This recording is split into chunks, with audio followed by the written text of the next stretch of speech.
যেই সমস্ত মেয়েরা প্রেম করে এদের কয়েকটা বোধ অভ্যাস আছে। হইতাম নি যেই বেদি এক বেডারে প্রেম দিতে পারে তাই আর এক বেডায় হয় না, তাই বেডা নিচের পক্ষে 14 জন লাগে। আমার ভাই, এটা হলো প্রেমিকা মহিলাদের একটা অভ্যাস।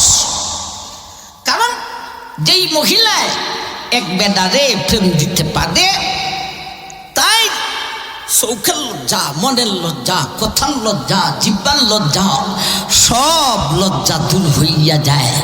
বিদায় তাইরার এক বেডায় হয় না, তার বেডা হয় একটা লাগে।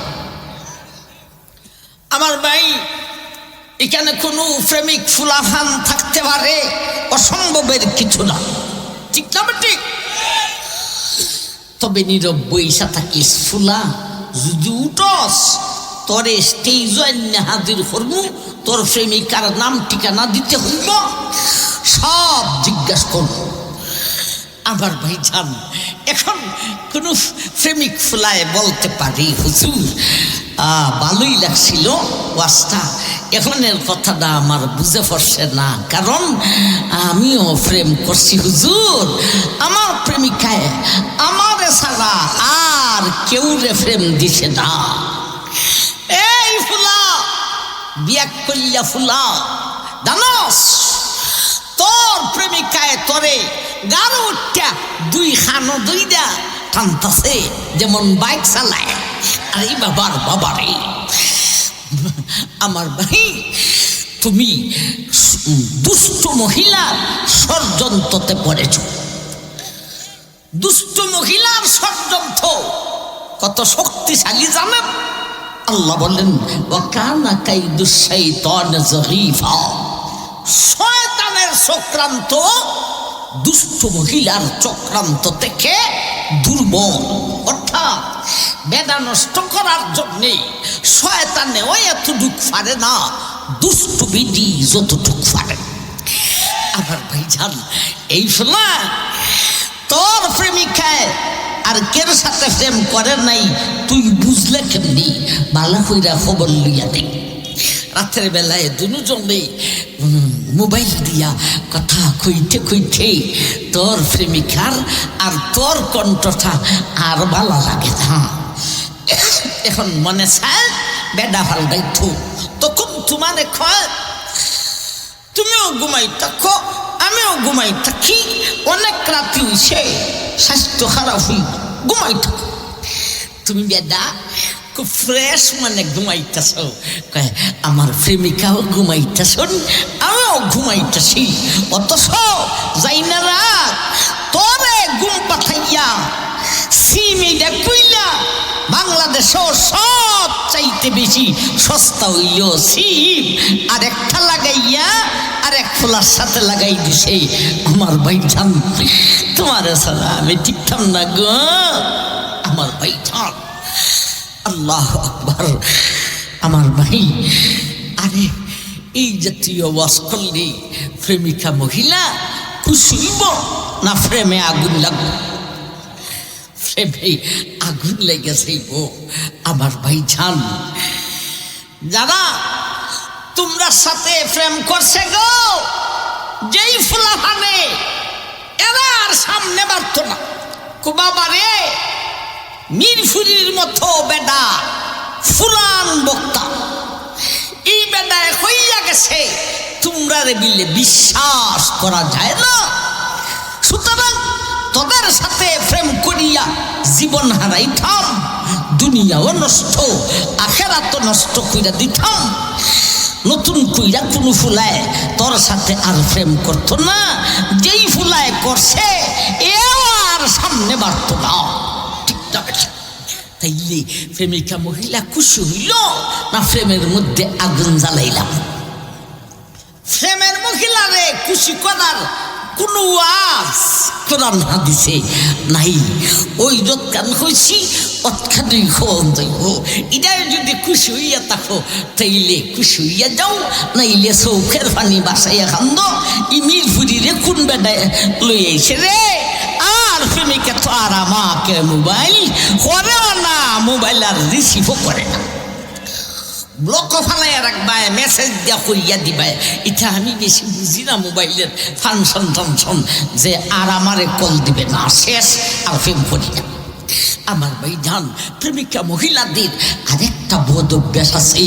এটা হইল প্রেমিক বেটা যখন বেশ কয়েকজন হইয়া যায়, তখন একেবারে পুরান প্রেমিকরে সেক দেয়, আর নতুন কইরা প্রেমের মধ্যে আরেকলারে জয়েন দেয়। এটা আরেক বদ অভ্যাস, ঠিক না বেটি? আমার ভাই জেলারে নতুন কইরা সেক দেয়, ওর সাথে কথা হইতে হস, জেলারে নতুন কইরা প্রেম দেয়, ওর সাথে কথা হইতে রস। কের সাথে হস, কের সাথে রস। জেলারে নতুন কইরা সেক দেয়, ওর সাথে কথা হইতে কয় তুই কি করবে, আমি তো তোরা চিনি যাবে, তোমার তো 12টা বাজে যাইব। হায় আল্লাহ, সারা জীবন হই খাওয়াইলাম আর ফিন্দাইলাম রে, এখন আমার বিলে সিনেমাই না, তোর 12টা বাজবনি না, বাঁচত না, তাইলে ই ফিরিতির মানা মরিস না।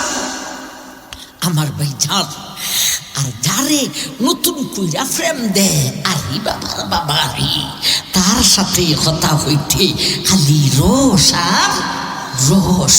বাইয়া, ও বাইয়া গো, ও বাইয়া, বাইয়া আমার, ও বাইয়া গো, আরে বাবার বাবারি, খালি রস আর রস। কের সাথে রস, কের সাথে হস। এখন আসুন আয়াতের ফেস নিভাঙ্গে বুঝি দেখি। আয়াতের শুরুতে বলেছেন মিঠে আওয়াজে হইও না, আর আয়াতের লাস্টে বলেন ভালো করে বলো। আমার ভাই এখন ফেস বাংশিনে দেখেন তো, শুরুতে বলেছেন মিঠে আওয়াজে হইও না, হইয়া তুমি রস লাগাইও না, আর লাস্টে বলেন ভালো করে বলো। বলতে হস লাগাইও না, রস লাগাইও না, হস লাগাইও না। বাইয়া বাইয়া কইয়া মিডাও লাগাস না, আবার তুই কে করবে এইরকম করা কথা হইয়া হস লাগাস না। এই হলো আওয়াজের পর্দার বিধান। রস লাগাস না, হস লাগাস না। তাইলে কোন আওয়াজে কথা বলবে?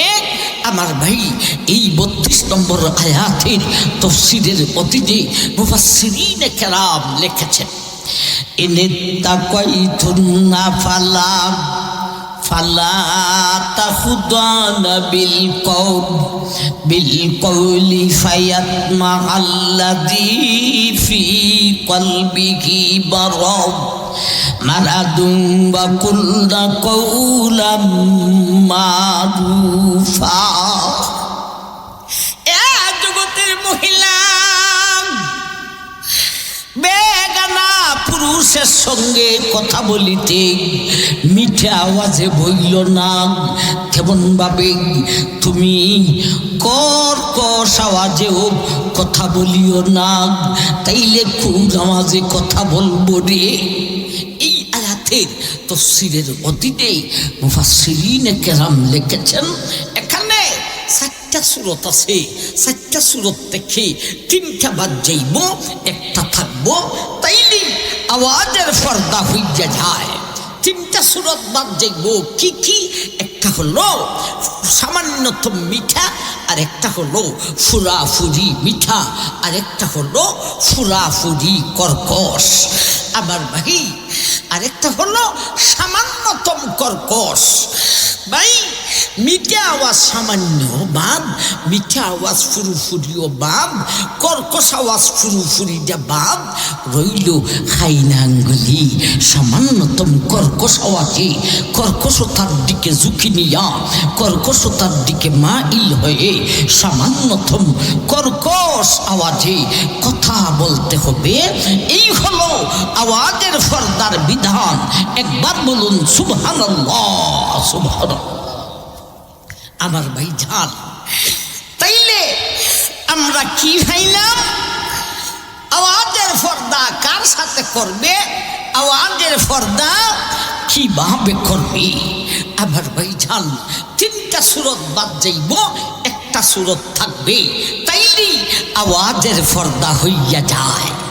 এই হলো আওয়াজের পর্দার বিধান। এখন বলুন, এই বিধানের পিছনে আল্লাহর কোনো হিকমত আসেনি না আসে না? তিনটা সূরত বাদ দিলেন কেন, আর একটা সূরতকে রাখলেন কেন? আমার ভাইজান, আল্লাহর বিধানের পিছনে আল্লাহর হিকমতটা কি? আমার ভাইজান, অবশ্যই যেই তিনটা সূরতকে বাদ দিছেন এর ভিতরে বিপদ আছে, আর যেইটাকে রাখছেন অবশ্যই এর ভিতরে কোনো বিপদ নাই। আমার ভাইজান, তিনটা সূরত এর ভিতরে বিপদ আছে, একটু শুনি কি বিপদ আছে। ফুরাফুরি কর্কশ আওয়াজে কথা বললে লোকটার মনে কষ্ট যাইব, ঠিক না বেঠি? তুমি যদি গাইয়া উঠো, তাইলে এই লোকটার মনে কষ্ট যাইব। আপনারা কি বলেন, কষ্ট যাবেনি না যাবে না? যাবে। লোকটাই কি বলবে, হ্যাঁ রে আমার একটা দরকার ফসিল বিদায়, তাই রে একটা কথা জিজ্ঞাসা করলাম। বাবারে বাবারে, যে গরম বেডি রে, যেইভাবে ওর কাছে আর জীবনে দেখতাম না। আমার ভাই, লোকটায় কষ্ট পাইবেন না পাইবে না?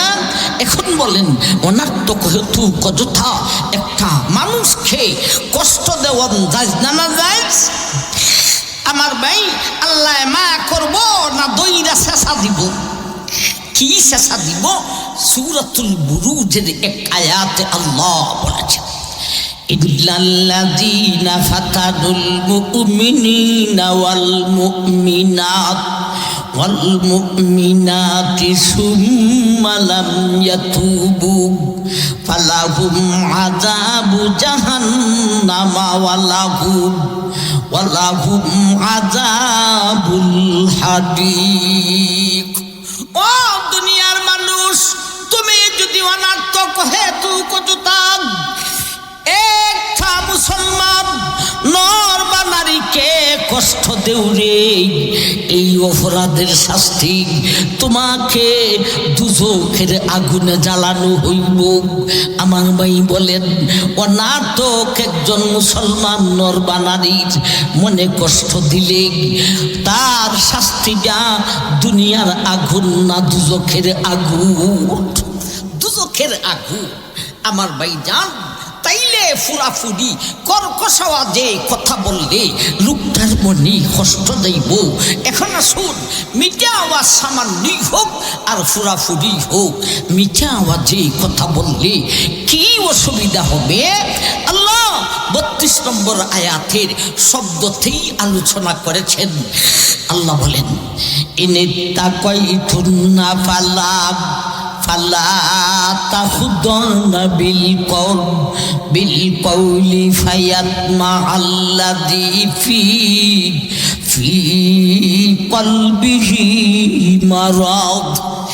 এ জগতের মহিলা, তুমি যদি বেগানা পুরুষের সঙ্গে মিঠা আওয়াজে কথা বলো গো, তোমার এই মিঠা আওয়াজটা শুনিয়া, তোমার এই বাইয়া বাইয়া শব্দ খান শুনিয়া, ও মায়ার বান্দি খোক, তোমার এই মিঠা আওয়াজটা শুনিয়া এই লোকটায় তোমার প্রতি লিপসা করিয়া লইব।